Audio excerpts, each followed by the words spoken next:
বিসমিল্লাহির রহমানির রহিম। পরম করুণাময় ও অসীম দয়ালু আল্লাহর নামে শুরু।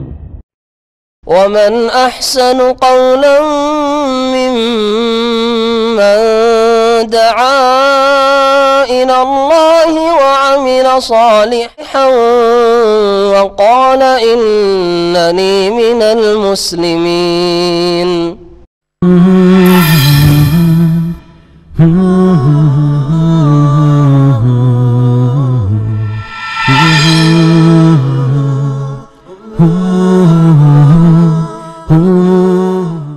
আসসালামু আলাইকুম ওরহমতুল্লাহি ওয়া বারাকাতুহু। বিসমিল্লাহির রহমানির রহিম। আলহামদুলিল্লাহি রাব্বিল আলামিন ওয়াসসালাতু ওয়াসসালামু আলা সাইয়্যিদিল মুরসালিন নবিয়িনা মুহাম্মদ ওয়া আলা আলিহি ওয়া সাহবিহি আজমাইন। আম্মা বাদ। ফাকাদ ক্বালা আল্লাহু তাআলা ফিল কুরআনিল কারীম বা'দা আউযু বিল্লাহি মিনাশ শাইতানির রাজীম ইয়া আইয়ুহাল্লাযীনা আমানুত্তাকুল্লাহা ওয়া কুনু মা'আস সাদিকিন। ওয়া ক্বালা রাসূলুল্লাহ সাল্লাল্লাহু আলাইহি ওয়াসাল্লাম আলাইকুম বিসসিদক ফাইন্নাস সিদকা ইয়াহদি ইলাল বির ওয়া ইন্নাল বিররা ইয়াহদি ইলাল জান্নাহ ওয়া ইন্নার রাজুলা লা ইয়াসদুকু হাত্তা ইউকতাবা ইনদাল্লাহি সিদ্দিকা। আখরাজাহুল বুখারী ও মুসলিম। আল্লাহ পাক রব্বুল আলামিনের যাবতীয় প্রশংসা যে আল্লাহ পাক রব্বুল আলামিন উত্তম চরিত্রকে পছন্দ করেন। সে আল্লাহ পাকের যাবতীয় প্রশংসা যে আল্লাহ পাক রব্বুল আলামিন মন্দ চরিত্রকে অপছন্দ করেন এবং তা থেকে আল্লাহ পাক রব্বুল আলামিন বারণ করেছেন। সালাত এবং সালাম নাজিল নবী মুহাম্মদ রাসূলুল্লাহ সাল্লাল্লাহু আলাইহি সাল্লামের উপর, যাকে আল্লাহ পাক সবচেয়ে বেশি উত্তম চরিত্রের অধিকারী বলে সম্মান দিয়েছেন বা আল্লাহ পাক রব্বুল আলামিন সার্টিফিকেট দিয়েছেন। ওয়া ইন্নাকা লাআলা খুলুকিন আযীম। আমাদের গত সপ্তাহ থেকে দার্সের বিষয়বস্তু ইবাদত থেকে ফিরে এসে আমরা আখলাক চরিত্র গঠন, একজন মানুষের আরেকজনের সাথে আচার আচরণ এ বিষয় সম্পর্কে আলোচনা শুরু হয়েছে। আর গত সপ্তাহে উত্তম চরিত্রের ফজিলত সম্পর্কে হাদিসগুলি পেশ করা হয়েছে, বেশ কিছু হাদিস পেশ করা হয়েছে। একজন মুসলিমের এই ক্ষেত্রে উৎসাহিত হওয়ার জন্য, উত্তম চরিত্র গঠনের উদ্দেশ্যে যথেষ্ট রাসূলুল্লাহ সাল্লাল্লাহু আলাইহি ওয়াসাল্লামের এই বাণীগুলি। আজকে বেশ কিছু উত্তম চরিত্র উল্লেখ করা হবে এবং সেগুলির দলিল প্রমাণ যা আয়াতে অথবা হাদিসে রয়েছে তা পেশ করা হবে। লেখক রহমতুল্লাহ আলাইহি বলছেন, অমিন হাসিদক, উত্তম চরিত্রের একটি উত্তম চরিত্র হচ্ছে সততা বা সত্যবাদী হওয়া, সত্য কথা বলা আর সত্যের ওপর অটল থাকা, সততার সাথে আচার আচরণ করা, জীবনের প্রতিটি ক্ষেত্রকে সামিল। যেমন সত্য কথা বলবেন, সত্য কথা লিখবেন, আপনার মধ্যে সততা থাকবে ইত্যাদি। এই সত্যবাদিতা সম্পর্কে আল্লাহ পাক রব্বুল আলামিনের নির্দেশ কোরআন কারীমের সূরা তাওবার আয়াত নম্বর 119-এ, ইয়া আইয়ুহাল্লাযীনা আমানু, হে ঈমানদারগণ, ইত্তাকুল্লাহ, তোমরা আল্লাহকে ভয় করো, ওয়া কুনু মা'আস সাদিকিন, আর তোমরা সত্যবাদীদের সাথে হও। যারা সত্যবাদী তাদের সাথে থাকো বা হও। আল্লাহ পাক রব্বুল আলামিন সত্যবাদীদের সাথে হইতে বলেছেন। এর মানে তো এই নয় যে আপনি মিথ্যাবাদী হবেন, মিথ্যুক হবেন, আপনার আচার আচরণ মিথ্যা হবে আর আপনি সত্যবাদীদের সাথে হবেন। কি করে হবেন? এখানে হওয়া মানে মজলিসের দিক থেকে, অনুষ্ঠানের দিক থেকে বোঝানো হয়নি যে সত্যবাদীরা যেখানে বসে ওখানে তুমি মিথ্যুক হয়ে বসো, তুমি মিথ্যা বলবা বলো, মিথ্যা লিখো আর তুমি মিথ্যা আচরণ করবা করো, কিন্তু যারা সত্যবাদী তাদের সাথে উঠা বসা করো, এটা বোঝানো হয়নি।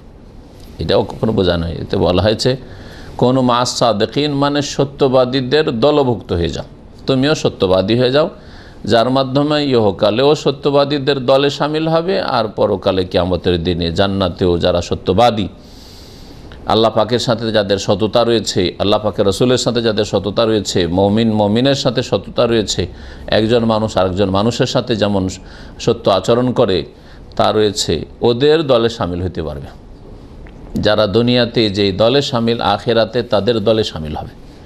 এটা আল্লাহ পাক রব্বুল আলামিন দিনের নীতিমালা। কিন্তু আপনি দুনিয়াতে যদি মিথ্যুকদের দলে থাকেন তো কখনো আখিরাতে বিচার দিবসে সত্যবাদীদের সাথে উঠবেন না। আপনি মিথ্যুকদের সাথে থেকেছেন দুনিয়াতে, আখেরাতে মিথ্যুকদের সাথে উঠবেন আপনি। আর যদি আল্লাহ ভীরুদের সাথে দুনিয়াতে থেকে থাকেন, দুনিয়াতে যদি আপনি সত্যবাদীদের সাথে থেকে থাকেন, তো আখেরাতে কখন আল্লাহ পাক মিথ্যুকদের দলে আপনাকে উঠাবেন না। দুনিয়ায় মুনাফিকদের সাথে থাকবেন, দুনিয়ায় বেনামাজিদের সাথে বসে থাকবেন, তাহলে আখেরাতে বেনামাজিদের সাথে উঠাবেন আল্লাহ পাক রব্বুল আলামিন। দুনিয়ায় মুশরিকদের সাথ দেবেন, মুশরিকদের সাথে উঠা বসা, বন্ধুত্ব বা আকিদার মিল, কাজের মিল, আমলের মিল, বিদাতীদের সাথে আপনার মহাব্বত আর তাদের সাথে মিল, আর আখেরাতে আপনি রসুলের সাথে উঠতে চাইবেন, এটা তো হবে না। নবী করিম সাল্লাল্লাহু আলাইহি ওয়াসাল্লাম এর প্রসিদ্ধ হাদিস, আল মার ও মা মান আহাব্বা ইয়াউমাল কিয়ামা, মানুষ কিয়ামতের দিন ওদের সাথেই থাকবে যাদেরকে ভালোবেসেছে। যাকে ভালোবাসবে তার সাথে উঠবে কিয়ামতের দিন। কার সাথে ভালোবাসা? ভালোবাসা মানে শুধু মৌখিক ভালোবাসার দাবি না, ভালোবাসা মানে তাদের অনুসারী, তাদের ভক্ত, তাদের সহযোগী, তাদের সমর্থক, তাদের সাথে জানে প্রাণে সব কিছুতে আপনি আছেন, এটা হচ্ছে তাদের সাথে মহাব্বত থাকা।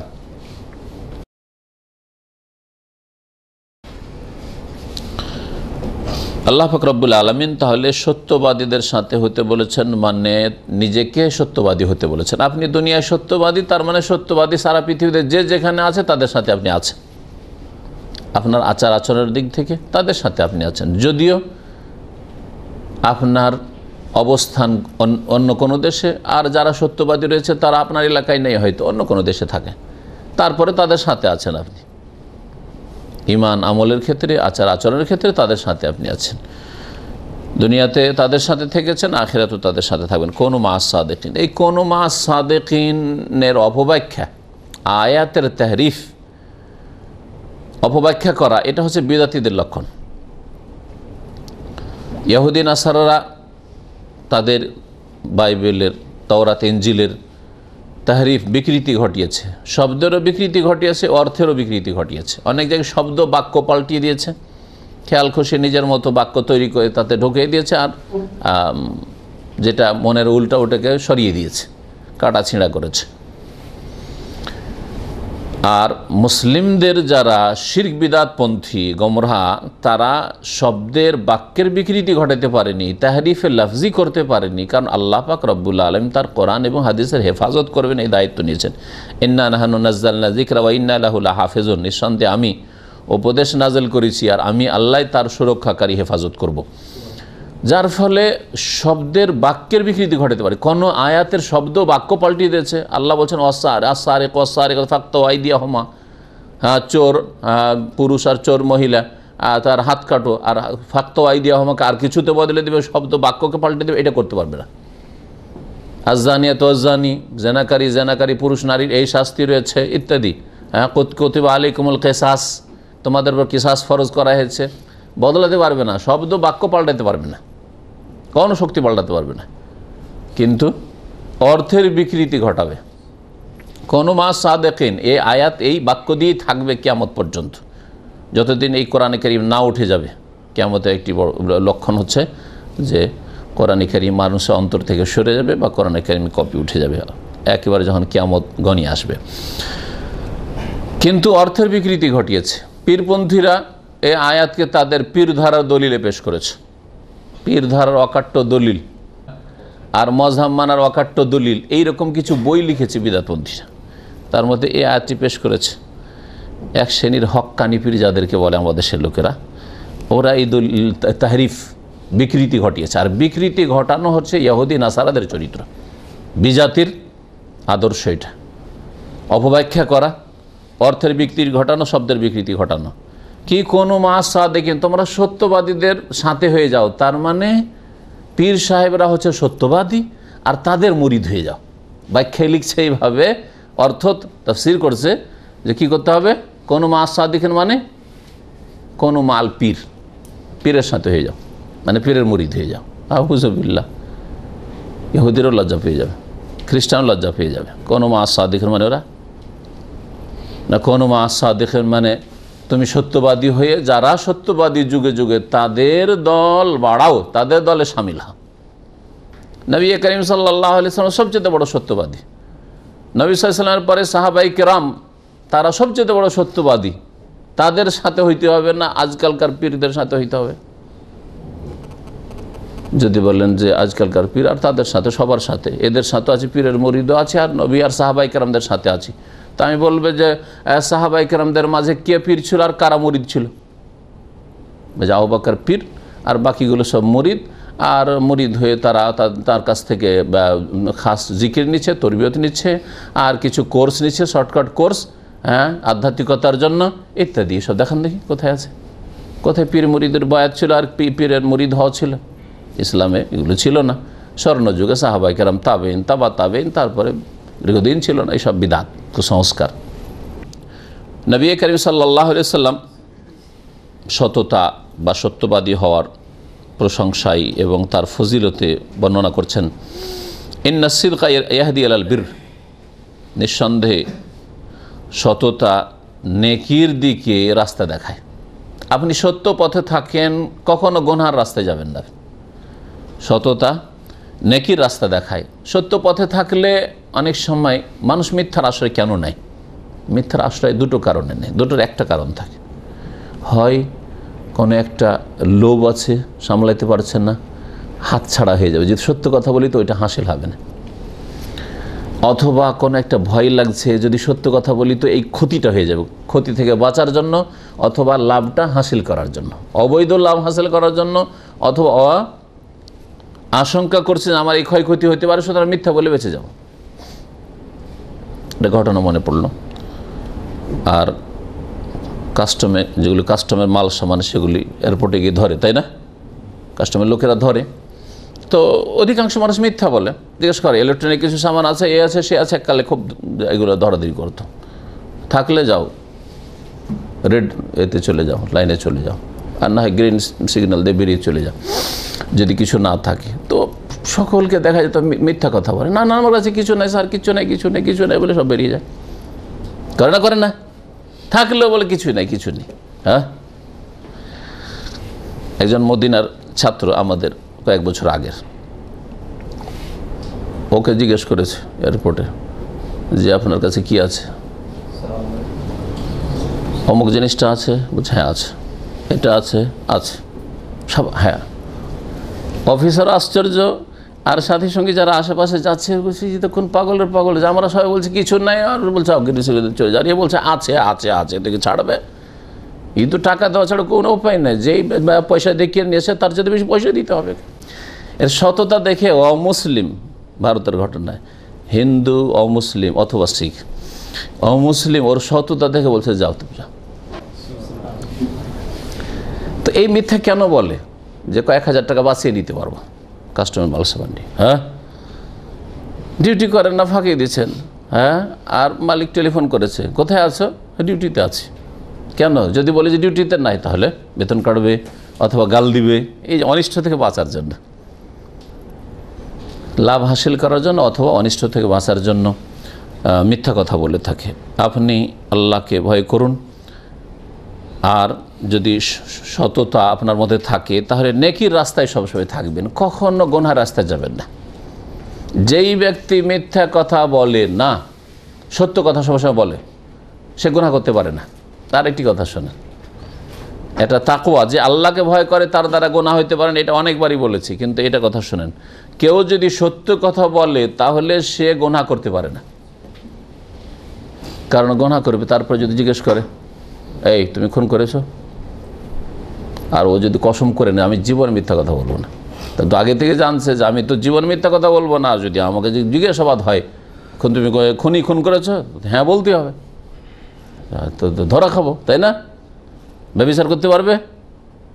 তুমি এই কাজ করেছো? মোবাইল চুরি করতে পারবে? আপনার টাকা পয়সা চুরি করতে পারবে রুমমেট? আপনার কখনো পারবেন না। কারো যদি রুমমেটদেরকে জিজ্ঞেস করবেন যে কসম করে না যে আমি যা ভুল করি অন্য ভুল হতে পারে, কিন্তু আমি জীবনে মিথ্যা কথা বলবো না, তাহলে কারো চুরি করতে পারবে না, বেইমানি করতে পারবে না। ভাই 5000 টাকা দেন, 1 সপ্তাহ পর দিয়ে দেবো, আর কসম করে আছে জীবন মিথ্যা কথা বলবো না, ওটা খেলাপ করতে পারবে? টাকা পয়সা বেইমানি করে পালাতে পারবে? পারবে না। দেখলেন, এই উদাহরণ দিলাম। জীবনের প্রতিটি ক্ষেত্রে যদি সত্যবাদী হওয়ার শপথ করে যে আমি সত্যবাদী, আমি সত্য কথা বলবো, তাহলে তার দ্বারা পাপ হবে না। কারণ সবসময় তার একটা চিন্তা আছে যে ঠিক আছে আমি পাপটা করে নিলাম, কেউ যদি জিজ্ঞেস করতে কী বলবো? জিজ্ঞাসা করলে কি বলবো, আমি তো মিথ্যা বলতে পারবো না, তো ধরা পড়ে যাবো। নবী করিম সাল্লাল্লাহু আলাইহি ওয়াসাল্লাম বলছেন যে নিঃসন্দেহে সততা ইয়াহদি রাস্তা দেখায় ইলাল বিররি নেকির, ওয়া ইন্নাল বিররা ইয়াহদি ইলাল জান্নাহ, আর নেকি আর সৎকর্মশীল হওয়া রাস্তা দেখায় কিসের? জান্নাতের রাস্তা দেখায়। নেক কার হয়ে যান, সৎকর্মশীল হয়ে যান, তাহলে জান্নাতের রাস্তা পাবেন। ওয়া ইন্নার রাজুলা লা ইয়াসদুক, আর নিঃসন্দেহে মানুষ যখন সত্য কথা বলতে থাকে ওয়াতাহাররা সিদক, কোন রিওয়ায়াত রয়েছে, আর সত্য ছাড়া মিথ্যার কাছেও যায় না, সত্য পথ তলাশ করে, সন্ধান করে। হাত্তা ইউকতাবা ইনদাল্লাহি সিদ্দিকান, এমনকি এক সময় আল্লাহ পাক রব্বুল আলামিন তাকে সিদ্দিক মহাসত্যবাদীদের লিস্টে শামিল করে নেন। আবু বকর সিদ্দিকের দলে শামিল করেন, সাহাবায়ে কেরামদের দলে শামিল করেন, তাদের অনুসারী বলে শামিল করে নেন সিদ্দিক। আল হাদিস, হাদিসটা সংক্ষেপ করা হয়েছে, এর বাকি অংশে রয়েছে ওয়াইয়াকুম আল কাযিব, মিথ্যা কথা বলিও না, সাবধান মিথ্যা থেকে। ফাইনাল কাযিব ইয়াহদি ইলাল ফুজুর, কারণ মিথ্যা বললে মিথ্যা কি করে? পাপের দিকে নিয়ে যায়। এক মিথ্যা বা একটা পাপকে ঢাকার জন্য কয়েক মিথ্যার প্রয়োজন। হ্যাঁ, একবার মিথ্যা বলবেন তো বারবার মিথ্যা কথা বলার প্রয়োজন হবে, আর অভ্যাস হয়ে যাবে, তখন মিথ্যা বলা আপনার কাছে হালকা হয়ে যাবে। কিন্তু জীবনে শপথ করে নেন যে কখনো মিথ্যা বলবো না, তাহলে ওখানে রাস্তা বন্ধ। এই রাস্তায় শয়তান আপনার থেকে নিরাশ হয়ে গেছে যে এর দ্বারা মিথ্যা বলা হবে না, একে মিথ্যা কথা বলাতে পারবো না, সুতরাং কি পাপের কাছে যাবে না।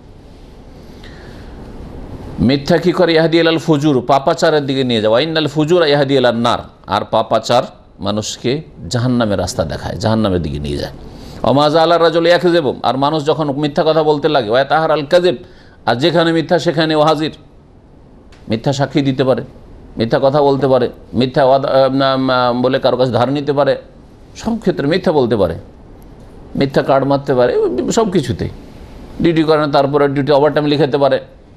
মিথ্যা যদি করা অভ্যাস হয়ে যায় তো সব ক্ষেত্রে মিথ্যা করা শুরু করো। হাত্তা ইউকতাবা ইনদাল্লাহি কাযযাবান, এমনকি ওকে কাযযাব মহা মিথ্যুকদের দলে শামিল করে নেওয়া হয়। সহিহ বুখারী মুসলিমের হাদিস। আরেকটি হাদিস নবী করিম সাল্লাল্লাহু আলাইহি ওয়াসাল্লামের তিরমিজিতে রয়েছে সততার ফজিলত সম্পর্কে। আসিদকু তুমানিনাতুন, সত্যবাদী হলে প্রশান্তি হাসিল হয়।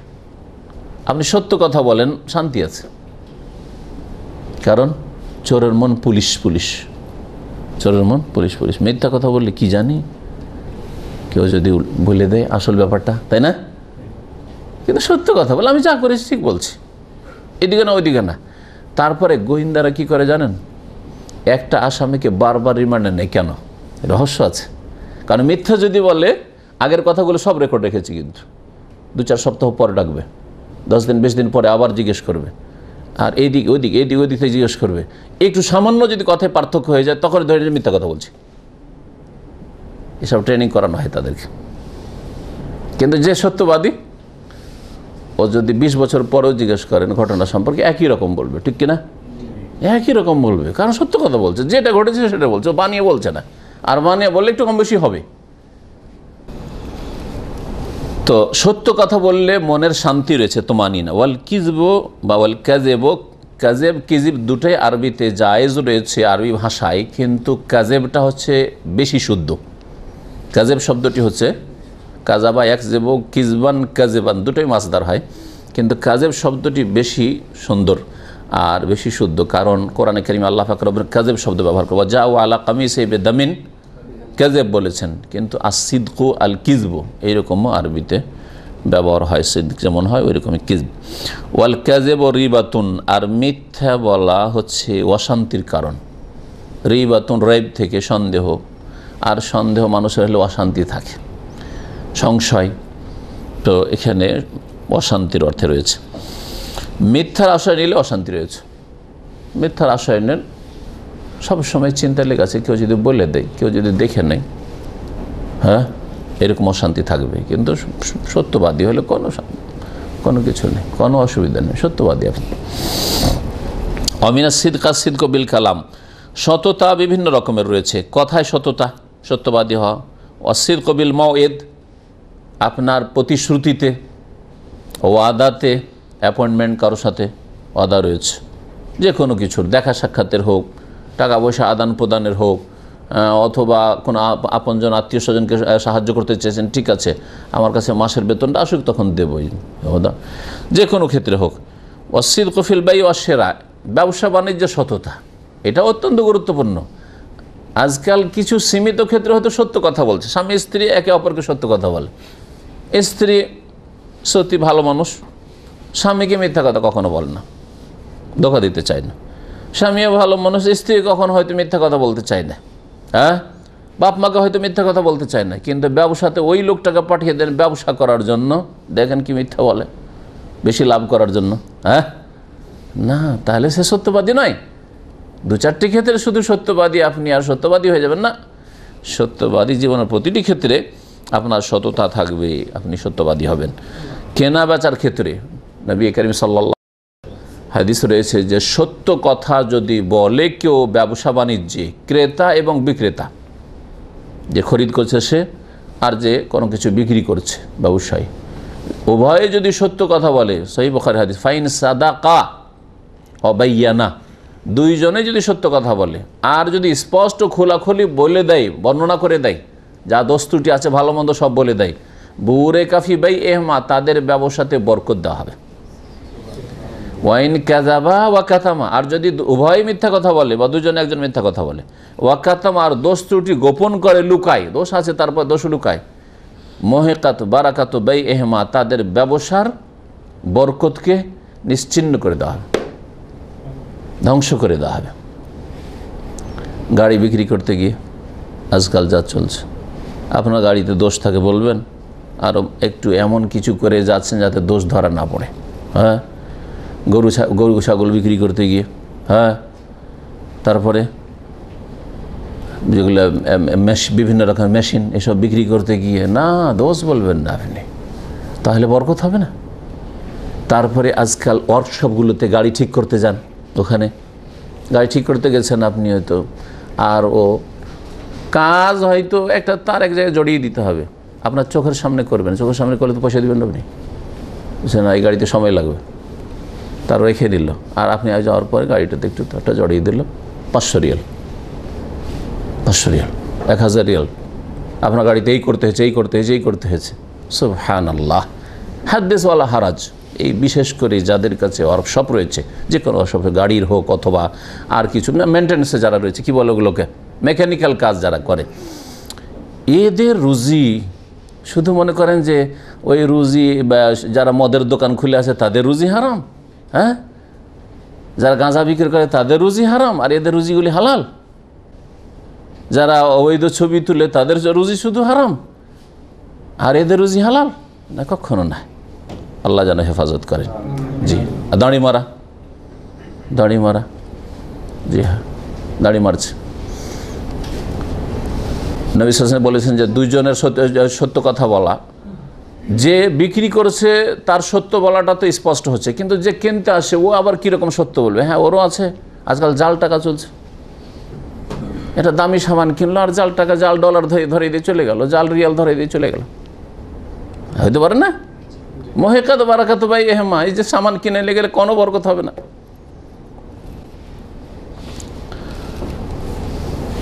এইরকমই আদান প্রদানের ক্ষেত্রে, কাউকে কাজ দেবেন এই ক্ষেত্রে, কারোর সাথে চুক্তি করছেন, কন্ট্রাক্ট করছেন, এই ক্ষেত্রে যে কথা বললেন, যেই বেতনে নিয়ে আসছেন, যে সুযোগ সুবিধা ফ্যাসিলিটি দেওয়ার কথা বলেছেন সেটাই দিতে হবে নাকি।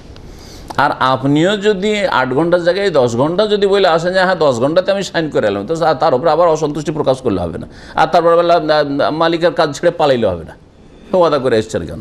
অনেকে এরকম আছে, কাজ খুব লম্বা, জিজ্ঞেস করি যখন আসেন তখন কি চুক্তি করেছেন, তখন সাইন করেছিলাম 10 ঘন্টায়, হ্যাঁ সাইন করেছি এত টাকা বেতন নেব, 70 টাকা, আপনি 500 টাকায় সাইন করলেন কেন, আপনি? না আমি যাবো না এই বেতনে। তো এইরকম ত্রুটিগুলো উভয় পক্ষ থেকে রয়েছে। আমাদের এক পক্ষের অনেক সময় দোষ ত্রুটি নজরে আসে, অন্য পক্ষের দোষ ত্রুটি আমাদের নজরে আসে না।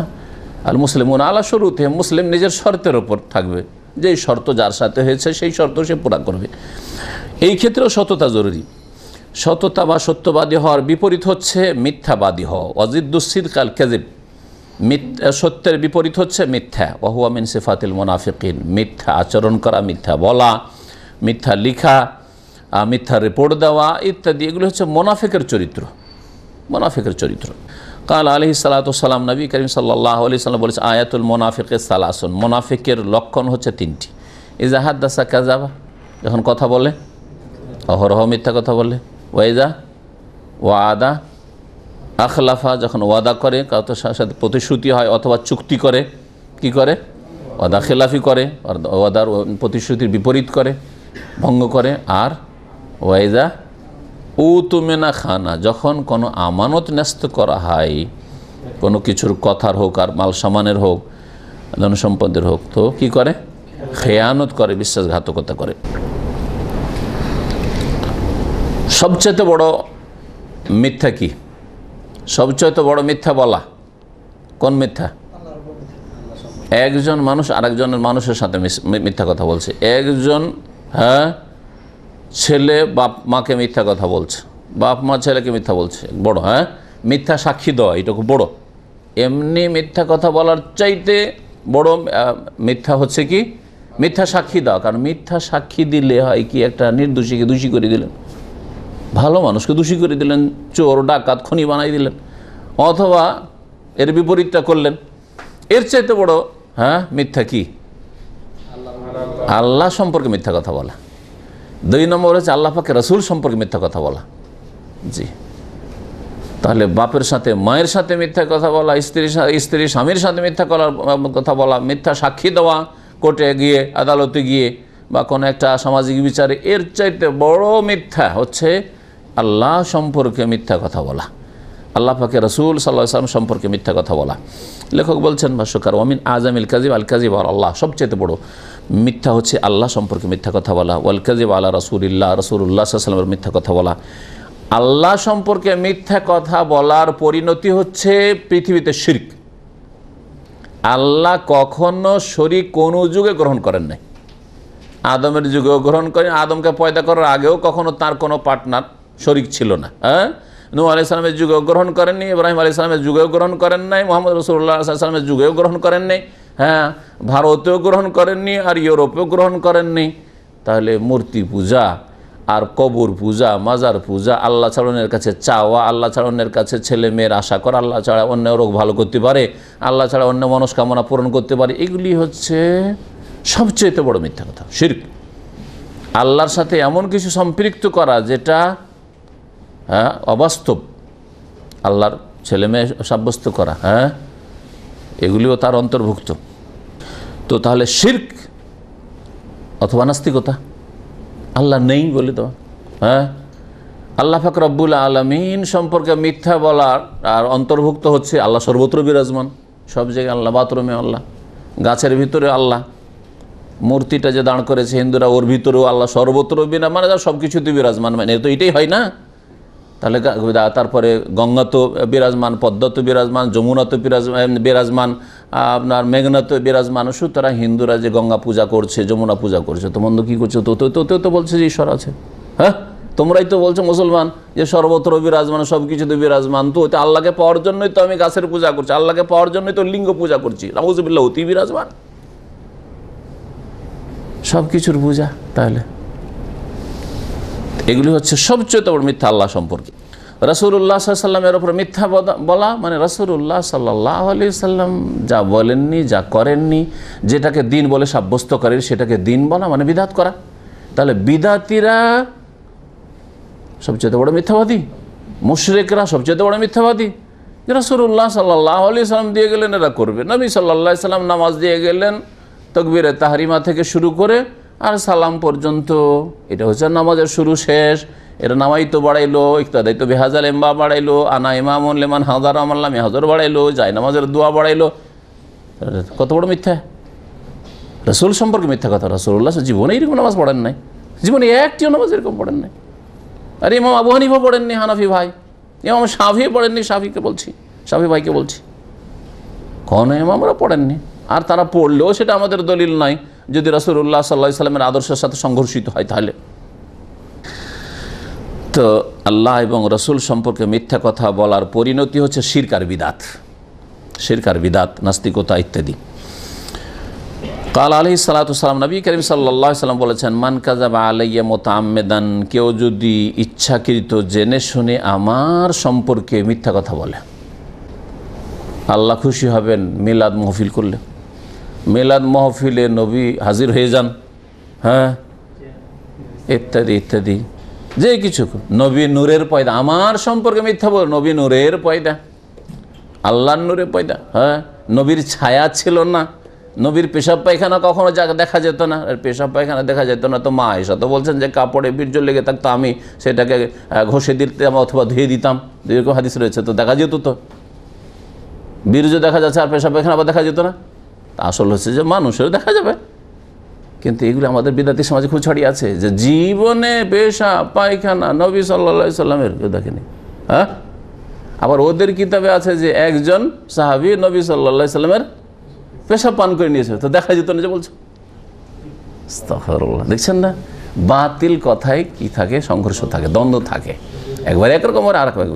যেমন একজন আসামি যদি মিথ্যুক হয় তো কথায় দ্বন্দ্ব শুরু হয়ে যায়, ওই রকম এরা হলো আসামি, বিদাতিরা, এরা আল্লাহ পাকের আসামি। নবী করিম সাল্লাল্লাহু আলাইহি ওয়াসাল্লাম বলছেন, মান কাযাবা আলাইয়া মুতাআম্মিদান, যে আমার সম্পর্কে জেনে শুনে, অজান্তে না, অনিচ্ছাকৃত অনেক সময় হতে পারে, আপনি ভাবছেন যে এটাই ঠিক অথচ ভুল, তাহলে আল্লাহ মাফ করবেন। কিন্তু ইচ্ছা করে জেনে শুনে, ও জানে ভালো করে যে কোনো দলিল নেই, কোরআনে কোনো একটা আয়াতও পেশ করতে পারবো না, রাসূলের একটা হাদিসও পেশ করতে পারবো না, এটা হচ্ছে মুতাআম্মিদ, জেনে শুনে মিথ্যা কথা বললো। ফালিয়াতাবাওয়া মাকাদাহু মিনান নার, সে যেন তার জায়গা তৈরি করে নেই, স্থান বানিয়ে নেই, মিনান নার, জাহান্নামে তার স্থান বানিয়ে নিক, অর্থাৎ তার বাসস্থান হচ্ছে জাহান্নাম। মুত্তাফাকুন আলাইহি, বুখারী মুসলিমের হাদিস। ওয়া মিনাল কাযিব আল কাযিব ফিল হাদিস, আর মিথ্যার অন্তর্ভুক্ত হচ্ছে কথাবার্তায় মিথ্যা কথা বলা, কথায় মিথ্যা কথা বলা। অনেকে রসিকতার ছলে, হ্যাঁ, রসিকতার ছলে মিথ্যা বলাকে কি মনে করে, হালকা মনে করে, বরং এটা ফ্যাশন হয়ে গেছে। হ্যাঁ, এপ্রিল ফুল করে মূর্খ মুসলমান, যাদেরকে বোকা বানিয়েছে ইহুদি নাসারারা, হ্যাঁ, আল্লাহর শত্রু, আল্লাহর দিনের শত্রুরা, আর এপ্রিল ফুল মুসলিম করে। শিক্ষককে বোকা বানায় ছাত্ররা, কলেজ ইউনিভার্সিটির, হ্যাঁ, একজন সঙ্গী আরেকজন সঙ্গীকে বোকা বানায়, বুঝছেন না? জি হ্যাঁ, তো কথায় মজাক করে করছে, রসিকতায়। আপনি 1-2 মিনিটের জন্য রসিকতা করলেন, মিথ্যা কথা বললেন, আর তারপরে সত্য কথা বলে দিলেন, তারপরে গুনাহগার আপনি, তারপরে গুনাহগার। ও বাযুন নাস ইয়াতাসাহাল ফিল কাযিব ফিল মাযাহ, ভাষ্যকার এই জন্য বলছেন যে কিছু লোকের আছে যে ঠাট্টা মজাকের ছলে মিথ্যা বলাকে হালকা মনে করে, এমন কোনো ব্যাপার না, আমার তো উদ্দেশ্য আছে যে আমি তো একটু পর বলে দেবো।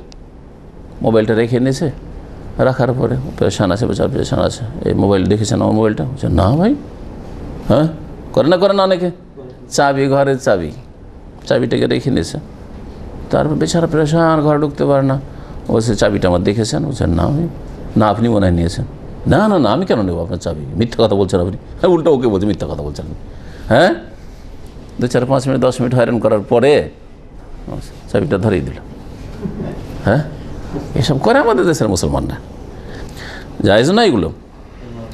রাসূলুল্লাহ সাল্লাল্লাহু আলাইহি ওয়াসাল্লাম বলেছেন, আনা যাইমুন বিবাইতিন ফিল জান্নাহ, আমি জান্নাতে একটি ঘরের জামিন হব, দায়িত্বশীল হব, লেমান তারাকাল কাযিবা, ওই ব্যক্তির জন্য যে মিথ্যাকে ছেড়ে দেয়, পরিত্যাগ করে, ওয়ালাউ কানা মাযান, এমনকি ঠাট্টার চলে হইল, রসিকতার ছলে হইলেও মিথ্যা বলে, জীবনে কোনো ক্ষেত্রে মিথ্যা কথা বলে না, এমনকি রসিকতা করেও মিথ্যা কথা বলে না। স্বামী স্ত্রী তো আসলে রসিকতা করে, বাসায় গিয়েছেন আর কিছু বুঝতে পারছেন, রান্না করেছে করেনি বুঝতে পারেন না, কী ব্যাপার আজকে রান্না বান্না করেনি নাকি, না আজকে করিনি, শরীর খারাপ, রান্না করে প্রস্তুত আছে, ও ঠান্ডা হয়ে গেছে, কিন্তু ও দেখছে যে কি মেজাজ গরম হয় না কি হয় একটু দেখছে, তো রসিকতা করে না, হ্যাঁ, ইত্যাদি। এইরকম এর উল্টো, বাজার করে নিয়ে গেছে, কিছু বাজার করতে বলেছিল, আপনাকে শাড়ি কিনতে বলেছে, হ্যাঁ, বাজার করে নিয়ে গেছেন, আপনি রেখে দিয়েছেন বা কিছু, কী ব্যাপার তোমাকে বাজার করতে বলছো, খালি হাতে চলে আসছো, বলছে আজকে বাজার করতে পারিনি, মিথ্যা কথা বলছেন আপনি, রসিকতা করে, সবগুলি নাজায়েজ কাজ। যদি আপনি এই রসিকতারও মিথ্যা না বলেন, তাহলে আপনার জন্য জান্নাতে একটি ঘরের জামানত নিয়েছেন রাসূলুল্লাহ সাল্লাল্লাহু আলাইহি ওয়াসাল্লাম। আখরাজাহু আবু দাউদ, ইমাম আবু দাউদ বর্ণনা করেছেন হাদিসটি বিসনাদিন হাসান, হাসান উত্তম সনদে। নবী করিম সাল্লাল্লাহু আলাইহি ওয়াসাল্লাম আরও এক ধরনের মিথ্যা থেকে সতর্ক করেছেন, মানুষকে হাসাবার জন্য মিথ্যা কথা বলা।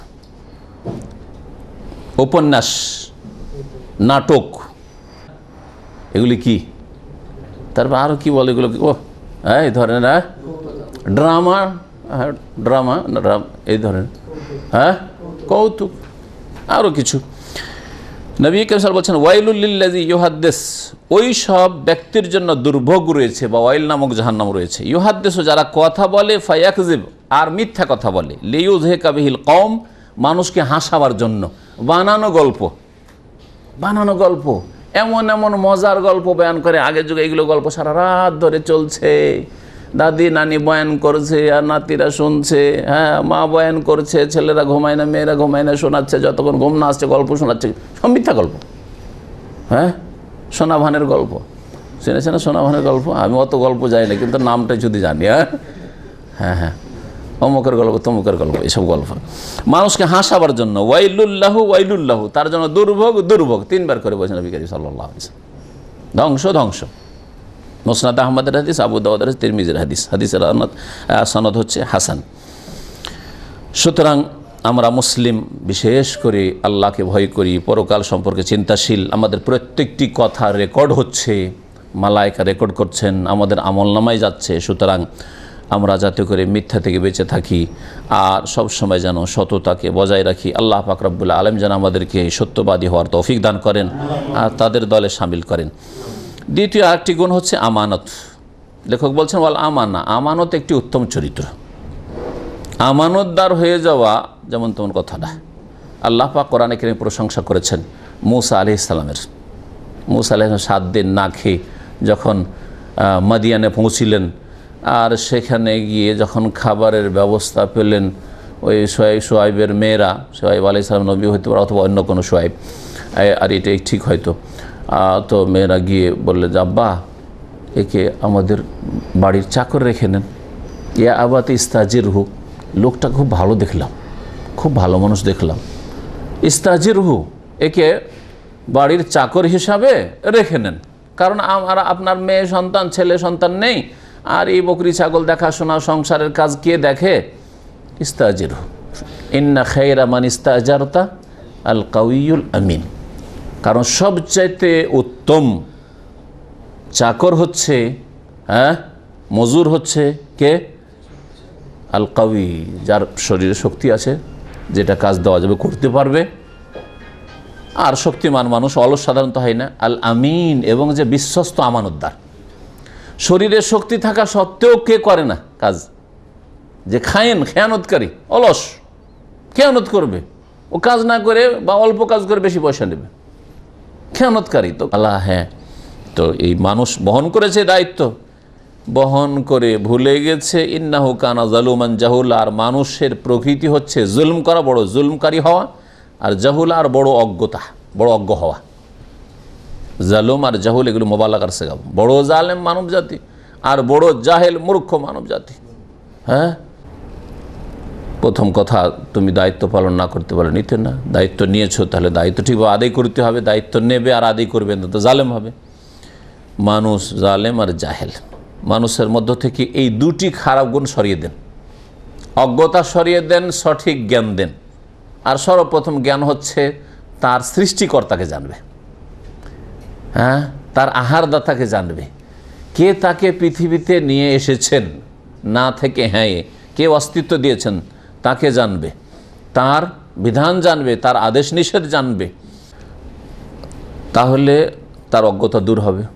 আর অজ্ঞতা যখন দূর হয়ে গেল, তখন আর বাড়াবাড়ি করবে না। যেইভাবে তাকে চলতে বলা হয়েছে ঠিক সেইভাবে চলবে, তাহলে সে আর জালেম হবে না।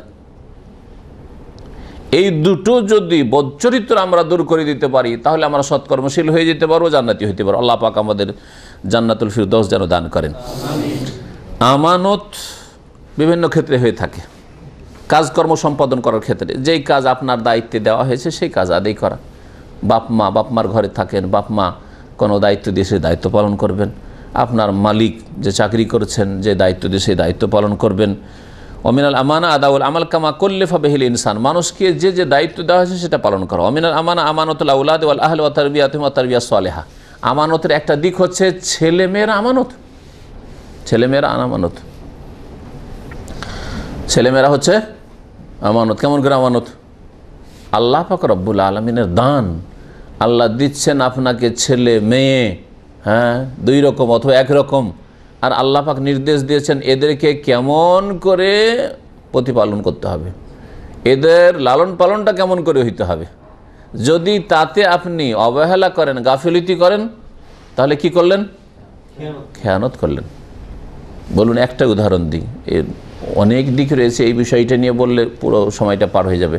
একটা দিক বলি, আপনার একটা মেয়েকে মানুষ করলেন বা একটা ছেলেকে মানুষ করলেন।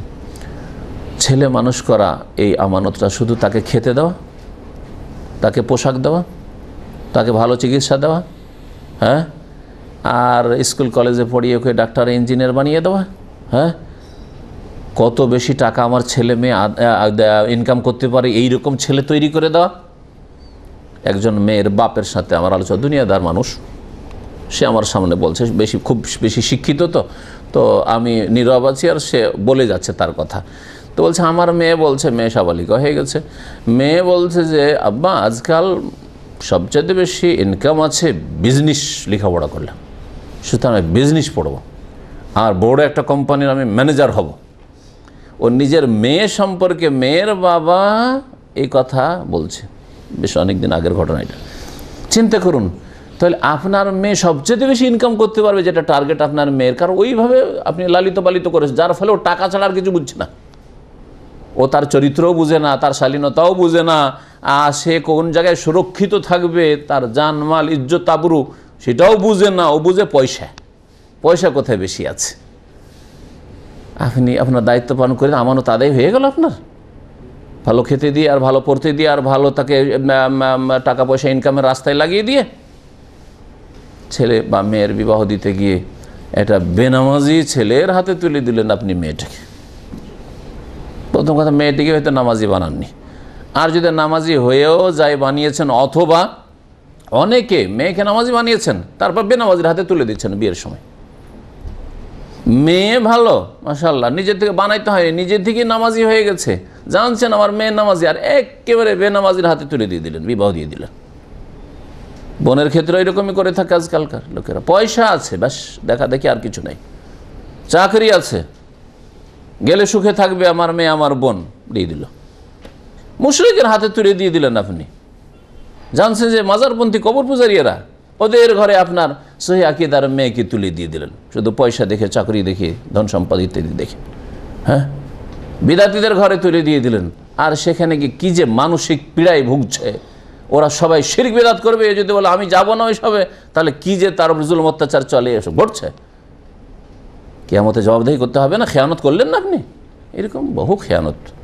জি হ্যাঁ, বেদিনের হাতে তুলে দেওয়া, নাস্তিকের হাতে তুলে দেওয়া ইত্যাদি, অথবা চরিত্রহীন তার হাতে তুলে দেওয়া, শুধু দুনিয়া দেখে। দিন শেখালেন না, শুধু দুনিয়াই শিখালেন। দুনিয়ার শিক্ষা দিলেন ছেলে মেয়েকে, কিন্তু দিন শিখালেন না।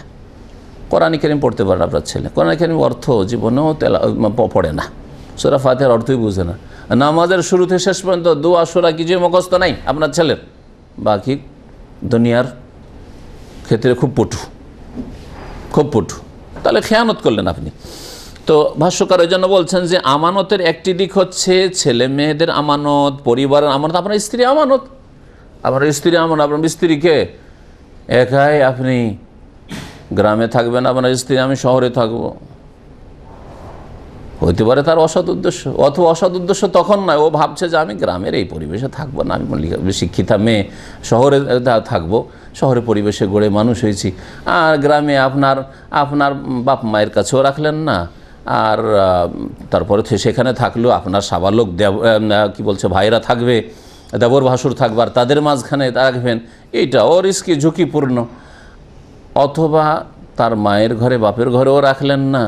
হ্যাঁ, আপনার স্ত্রী বলছে আমাকে একটা বাসা ভাড়া নিয়ে দাও, আমি শহরে রাজধানীতে থাকবো, আর ওখানে আমি আরামে থাকবো, তুমি বিদেশে থাকবে, তখন এরকম একা। আমি বেশ কিছু এরকম ভাইদেরকে জানি, যারা কথা বলতে গিয়ে দেখেছি একা তার স্ত্রীকে কোথায় রেখেছে, বলছে যে ঢাকায় রেখে এসেছি, অমুক শহরে রেখে এসেছি। কে থাকে তার সাথে?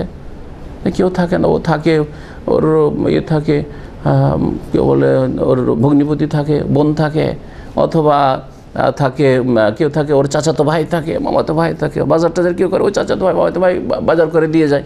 আরে বাজার করে দিয়ে যেতে যেতেই কী হতে পারে, অথবা ছেলে মেয়েরা বড় হয়েছে তো ওদের লেখাপড়ার উদ্দেশ্যে আমি আমার ফ্যামিলিকে, একেবারে সাবালক হয়নি, সাবালক ছেলে যদি হইতো তো মাহারাম হয়ে যেত, আলাদা কথা, কিন্তু শুধু মেয়ে, দুটো মেয়ে, একটা মেয়ে, আর আপনার স্ত্রীকে রেখে চলে এসছেন কি জন্য? ভালো লেখাপড়া করা বসে যেন শহরে রেখে চলে এসছি, আর ওখানে করে বাজার করার কোনো লোক নেই। ওই চাচাতো ভাই, মামাতো ভাই, খালাতো ভাই, অমক তমক দেবর, তারা বাজার করে দিতে আসে, অথবা টিউশন পড়াইতে আসে টিচার। আর কত যে টিচার, বলবো না যে শুধু ইংলিশ টিচার এসে এই সব কাজ করে, হ্যাঁ মাদ্রাসা পড়া টিচার আপনার মেয়েদেরকে ছেলেদেরকে কোরআন শিখাতে এসছে, আর তারপরে খেয়ানত করে বসে আছে। হাদ্দেসওয়ালা হারাজ, এরকম বহু ঘটনা ঘটছে। তা আপনার জন্য জায়েজ, তা আপনার পরিবারও এইরকমই হচ্ছে আমানত ও তারবিয়াতুহুম তারবিয়াত সালেহা, নেক তরবিয়ত করা। সুতরাং আপনার পরিবারকে এমন জায়গায় রাখবেন যেখানে সুরক্ষিত। অনেক ভাইরা এই গোঁড়ামি আছে, বিয়ে করেছে আবার ওর বাবার বাড়ি কেন থাকবে, এটা আরেক মূর্খামি। বিয়ে করেছে ওর বাবার বাড়ি কেন থাকবে, থাকবে কোথায়? বলছে আমার বাবার বাড়ি থাকবে। আপনার বাবার বাড়ি কে আছে? বলছে যে আমার ভাইরা আছে। সুবহানাল্লাহ। সাবালক ভাইদের সামনে বিবাহ হয়েছে, আর বিবাহ হইলেও তো ফিতনা হইতে পারে, যদি একটু কম হইতে পারে, কিন্তু ফিতনা হইতে পারে। তাহলে পর্দার ব্যবস্থা করেন আলাদা করে, তা না করে ওখানে রেখে চলে এসছেন আপনি। একটা বউ বাড়ির রান্না করবে সমস্ত ওই দেবর ভাসু সবাই দেবরদের জন্য, আর সবাই খাবে দাবে একসাথে থাকবে। আউযুবিল্লাহ, কত দুর্ঘটনা ঘটছে এরকম। আমানত হচ্ছে আপনার অঙ্গ প্রত্যঙ্গগুলি, কান, চোখ আমানত। চোখ আমানত, যদি খেয়ানত করবেন, যদি এদিক ওদিক দেখেন, অবৈধ দেখেন তো খেয়ানত করলেন। কান দিয়ে হারাম কথা শুনলে আপনি খেয়ানত করলেন। অঙ্গ প্রত্যঙ্গগুলি আমানত। অমিনাল আমান আনতানুজুর ইলা হাওয়াসে ফালা তাস্তামিল ইল্লা ফি তাআতিল্লাহ। সুতরাং আল্লাহ পাকের সন্তুষ্টির কাজে ব্যবহার করবেন এই নিয়ামতগুলিকে। আমানত মজলিসের আমানত। দুজন মিলে কথা বলতে বলতে হঠাৎ করে না হয় একটা ভুল করেই ফেললাম, অথবা ঠিক বললাম, সতর্ক করার জন্যই বললাম। অনেক সময় সতর্ক করার জন্য গীবত বলা জায়েজ রয়েছে। আপনি ব্যবসা করতে চাইছেন কোন একটা লোকের সাথে, আর আমার সামনে বললেন যে আমি অমুকের সাথে পার্টনারশিপ ব্যবসা করতে চাইছি। তা বললেন না, ওই লোকটা কিন্তু ওয়াদা খেলাপি করে, লোকটার হাত ভারী, আর আপনি কোনো এক সময় হয়তো আমার সাথে একটু মনোমালিন্য হইল, অথবা তার সাথে বন্ধুত্ব করার গরজ বেশি রয়েছে, ওর মহব্বত মন জয় করবেন, সেই জন্য বলে আরে শেখ তো আপনার সম্পর্কে এরকম বলছিল যে আপনার হাত ভারী, দিলেন আমার শত্রু বানিয়ে। হ্যাঁ, মজলিসের আমানতে খেয়ানত করলেন আপনি, মজলিসের আমানতে খেয়ানত করলেন আপনি। নবী করিম সাল্লাল্লাহু আলাইহি ওয়াসাল্লাম বলেছেন আল মাজালিসু বিল আমানাহ, মজলিস হচ্ছে আমানত। কোনো অনুষ্ঠানে একজনের সাথে দুইজন হন, অথবা তিনজন হন, বা তার বেশি হন, এই মজলিস হচ্ছে আমানত। ইল্লা সালাসাতু মাজালিস, তিনটি মজলিস আমানত না। তিন রকমের যদি পাপের মজলিস হয় তাহলে সেগুলি বলে দিতে হবে, সেগুলিকে ফাঁস করে দিতে হবে। কি? মজলিস ও সাফকে দামিন হারামিন, এমন যদি গোপন ষড়যন্ত্র হচ্ছে কিসের, কাউকে খুন করার, অবৈধভাবে হারামভাবে খুন করার আলোচনা হচ্ছে যে ওকে মারতে হবে, হ্যাঁ ওকে ফাঁসাইতে হবে, আর সতর্ক সাবধান করবেন না। হ্যাঁ অবশ্যই, এইখানে আপনি বলা ফরজ। আফারজেন হারাম, অথবা হারাম লজ্জা স্থান, ব্যভিচারের পরিকল্পনা হচ্ছে, বুলু ফিল্মের পরিকল্পনা হচ্ছে, আরে বুলু ফিল্মের সিডি বাহরাইন দিয়ে আসে রে, আর খবরে অমুক জায়গায় শোবে খাই পাওয়া যায় রে, আর এসব আলোচনা হচ্ছে। আর হচ্ছে না না না, যাক যখন মজলিসে কথাটা হয়েছে তা আমানত রক্ষা করি, আর হাইয়ার লোককে জানাবো না। জায়েজ, অবশ্যই জানাইতে হবে। আপনি হয় নিজে আপনি অন্যায়কে প্রতিরোধ করবেন, আর অন্যায়কে নির্মূল না করতে পারেন, যারা করতে পারে কর্মকর্তা তাদের পর্যন্ত পৌঁছে দিতে হবে। আও ইফতিতাহ মালিন বেগাইর হক, অথবা অন্যায়ভাবে কারো ধন সম্পদ যদি বেঈমানি করা হয়, হ্যাঁ ভক্ষণ করা হয়, তাহলে যদি বেঈমানি করার কোনো রকমের ষড়যন্ত্র হয়, কোনো মজলিস হয়, তাহলে বলে দিতে হবে। আবু দাউদের হাদিস। আমানত, স্বামী স্ত্রীর মাঝখানে আমানত রয়েছে, যেই কথাগুলি হয়, হ্যাঁ স্বামী স্ত্রী মিলনের কথা, তারপরে বাসর রাতের কথা। অনেক বোকা মুসলিম আছে, বাসর রাতের গল্প যা হয়েছে শুরুতে শেষ পর্যন্ত, যে ক্লোজড বন্ধু, ঘনিষ্ঠ বন্ধু ওকে বলবে, প্রথম আমার স্ত্রীর সাথে এভাবে দেখা সাক্ষাৎ হইলো, তারপরে এইরকমভাবে আমি এই করলাম বা সে একটু আগে বাড়লো, আর তারপরে এই হলো সেই হলো, আর তারপরে এই করলাম সেই করলাম, নাউযুবিল্লাহ। হ্যাঁ, এতবার হইলো ততবার হইলো, লা হাওলা ওয়ালা কুওয়াতা ইল্লা বিল্লাহ। সবগুলি হারাম, হারাম খায়েন, খেয়ানত করি আপনি। ভাষ্যকার বলছেন তাই অমিনাল আমানত মা ইয়াকুনু বাইনা রাজুলি ওয়া যাওজাতিহি, স্বামী স্ত্রীর মাঝখানে যে সব কথা হয়ে থাকে গোপন, সেগুলি হচ্ছে আমানত। কাল আলাইহিস সালাতু ওয়াস সালাম, নবী সাল্লাল্লাহু আলাইহি ওয়াসাল্লাম বলেছে, ইন্না মিন আযামিল আমানাতি ইনদাল্লাহি ইয়াউমাল কিয়ামাতি, কিয়ামতের দিনে সবচেয়ে বড় আমানত হবে আর রাজুল, ওই ব্যক্তির আমানত, ইউফজি ইলা ইমরাতিহি, যে তার স্ত্রীর কাছে পুরোপুরি পৌঁছে যায়, মানে স্বামী স্ত্রীতে যে গোপনে যেসব কাজ হয় ও তুফজি ইলাইহি, আর সেও পৌঁছিল, মানে দুইজনের মাঝখানে না কোনো পর্দা আছে, না কোনো রকমের বাধা আছে, নিষেধ আছে, কিছু নেই, সব হইল সুম্মা ইয়ানশুরু সিররাহা, তারপরে গোপন তথ্য ফাঁস করে দিল, প্রচার করে দিল, বড় খেয়ানত করল। এইটি হচ্ছে বড় আমানত। মুসনাদ আহমদের হাদিস। আমানতের একটি হচ্ছে আমানত কোনো ধন সম্পদের আমানত রাখা, কেউ আপনার কাছে স্বর্ণ রাখলো, হ্যাঁ, টাকা পয়সা রাখলো, হ্যাঁ, এই রকমের আমানত, কোনো মাল সামান রাখলো, হেফজুহা, এবং সেগুলির সুরক্ষা করা। আল্লাহ পাক বলছেন, ইন্নাল্লাহা ইয়ামুরুকুম আন তুআদ্দুল আমানাতি ইলা আহলিহা, সূরা নিসা আয়াত নম্বর 58 আল্লাহ ইরশাদ করেছেন, আল্লাহ পাক তোমাদের নির্দেশ দিচ্ছেন যে তোমরা আমানতের যারা মালিক তাদের কাছে পৌঁছে দেবে, তাদের কাছে পৌঁছে দেবে, আমানত আদায় করে দিতে হবে। নবী করিম সাল্লাল্লাহু আলাইহি ওয়াসাল্লাম বলেছেন, আদ্দিল আমানাতা ইলা মান ইতামানাকা, তোমাকে কেউ যদি আমানত দিয়ে থাকে, টাকা পয়সা ধন সম্পদের বা কিছু, তাহলে সে আমানত আদায় করে দিবে। ওয়ালা তাখুন মান খানাকা, কেউ যদি খেয়ানত করে থাকে তুমি খেয়ানত করবে না, যে ও যেহেতু খেয়ানত করে আমিও খেয়ানত করিনি। উদাহরণস্বরূপ, মালিক হয়তো কোনো সময় অন্যায়ভাবে বেতন কেটে নিয়েছে, অদাখেলাপি করেছে, গুনাহগার সে হয়েছে, আপনি ভাবলেন যে তুই যখন এরকম করেছিস, তোর তো মাল সামান কোম্পানিতে আছে, এগুলি আমি চুরি করে করবো কি, কার্গো করে পাঠাই দেবো দেশ। আজকাল কার্গোতে অনেক কিছুই যায়, যেসব ভাইরা কার্গোর সাথে যোগাযোগ রাখেন, শুনি যে কার্গোতে এত মাল সামান, যার এমন তুচ্ছ মাল সামান পাঠায় যে সেগুলি ফ্রি না পেলে পাঠাইতো না, ওই সব পয়সা দিয়ে কিনে পাঠালে যে পাঠাবার খরচ ওই যেটা পাঠাচ্ছে ওর চাইতে বেশি, তাহলে কেন পাঠাবে? হ্যাঁ, তাহলে ফ্রি পেয়েছে কোথায়, কেউ চুরি করে নিয়ে আসছে, কোথাও খেয়ানত করে নিয়ে আসছে ইত্যাদি।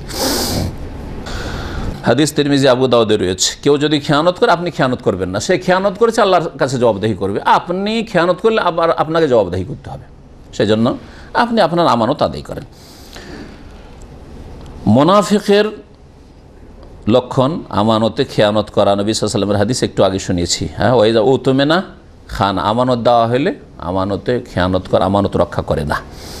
এই রকম বিভিন্ন ক্ষেত্রে আমানত রয়েছে। আল্লাহ পাক রব্বুল আলামিন জীবনের সার্বিক ক্ষেত্রে যেন আমাদের আমানত রক্ষা করার তৌফিক দান করেন।